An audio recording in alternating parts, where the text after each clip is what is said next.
there's so many storylines happening, and there is a lot of like coming together, kind of going apart. There are also people that I only met like in the car on the way to the studios who we're never going to cross over in storylines, and you may never meet on screen. And then you see them in the episode and you're like, wow, you smashed that.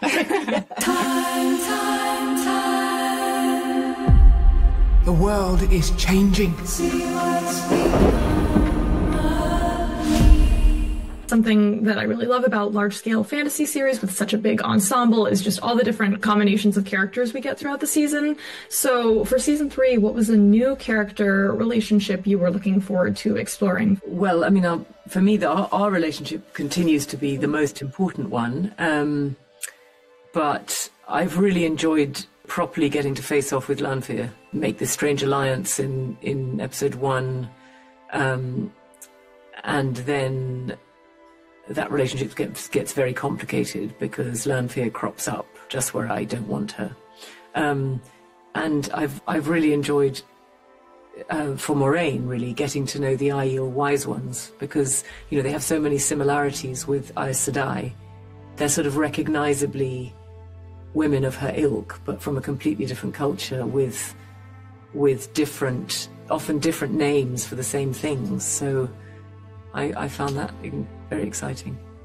I was personally looking forward to sort of being somewhere that doing a bit of kind of combat in amongst the action, and also being with a whole big group of people. Like that sort of we're talking about the opening sequence took quite a long time to film, so I got to be with a lot of the characters for a couple of weeks, and that was a blast. And because when you guys watch the whole series, the whole season, it's you don't realise that we just often don't see each other for long.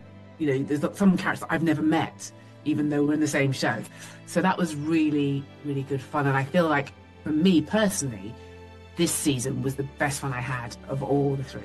I think for Lan, it's not really a new relationship, but it was something I look forward to, was some more screen time with Josha. The training sequences that I know a lot of fans have looked forward to with the sword forms, and we did get into that a bit this season. I like to see sort of not only Rand as a character, but Josha as an actor, his development and how good he is, and how he's just taking this character by the horns and is doing it so well. And so that was a real pleasure for me. It's just playing around with Josha. For me, it's not one character, it's actually loads. There's a specific episode that I have in mind, episode 4, where every other day there was so many new actors on set that I got to play with, and then every now and then I would go back, because to explain it a bit more, there's an episode where I get to play 7 different characters, and they all have their own lives. So with those lives come a lot of characters that you really, in a short amount of time, you really try to show their lives and really make those relationships feel real. And I got to play with so many different actors from all over the world, it was so diverse, and I felt so incredibly lucky. And sometimes it would be a weird, abstract experience as well, because I would walk on set as Rand sometimes, playing Rand, and then on the same day would play a different character that I haven't played before with their characters, and then jump back to Rand again with characters that I know. And that whole experience as an actor felt so alive, was so refreshing. I was literally, tying my shoelaces, and then arrive on set, and then they would say action, and then it was cut, and I walked back to Rand. I felt like theatre in a way. Episode 4 that Josha was mentioning is a very pivotal episode for both of them, and they go through a trial, which fans of the books will know as the Trial of Ruidian. Men will go into Ruidian and see where they've come from, and women will encounter multiple possibilities for the future, some that may come to pass and some that won't. But it's kind of like living in a nightmare. So you see hundreds and hundreds of different futures, but through seeing hundreds of different futures, you'll find some are recurring, and perhaps they're the ones more likely to come to pass. So Moirane kind of receives some information in that, which resets her course for the rest of the season. And is profound and unsettling and disturbing, and she's forevermore changed. And she also finds an object in there which is a deviation from the books. But it's an object that is very, very exciting for me to play with for the rest of the season. Isabella plays Fael, and I think that's a character that they've kind of been, I'm sure some book fans have been anticipating for a while. It's kind of, she plays a pivotal kind of aspect in Perrin's journey, and I think I think it'll be something really exciting for people to see. I think she brings a complete new energy to the show, which I think being 3 seasons deep now is really hard to do, and I think she brings something really refreshing and has a completely different kind of style in the way she kind of really attacks, you know, her scenes, and I think it'll be really, really exciting for people to see her work.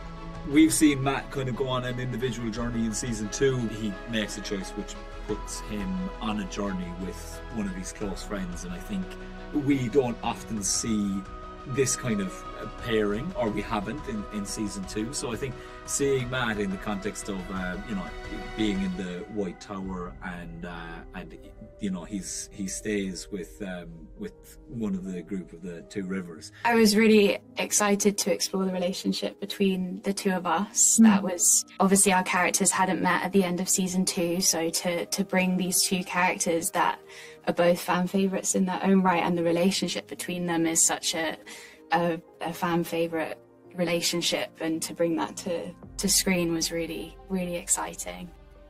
Yeah, I mean, I agree.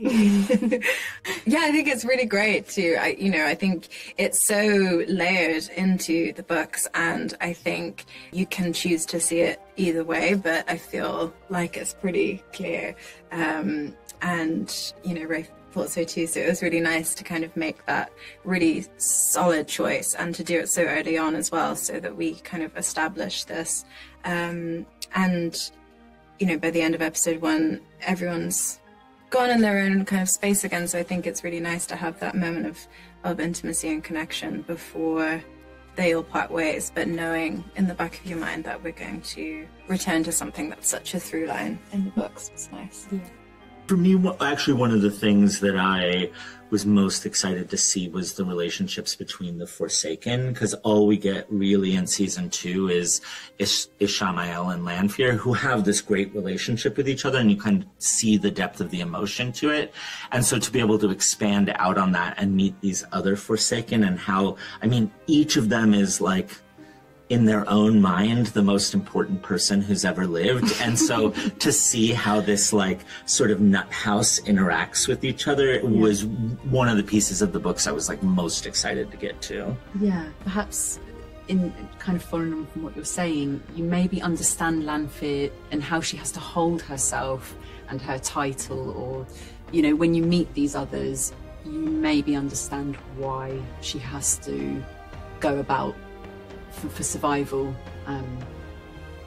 It all makes sense. Yeah. It's like meeting someone's family and you're like, oh, I see why you're crazy.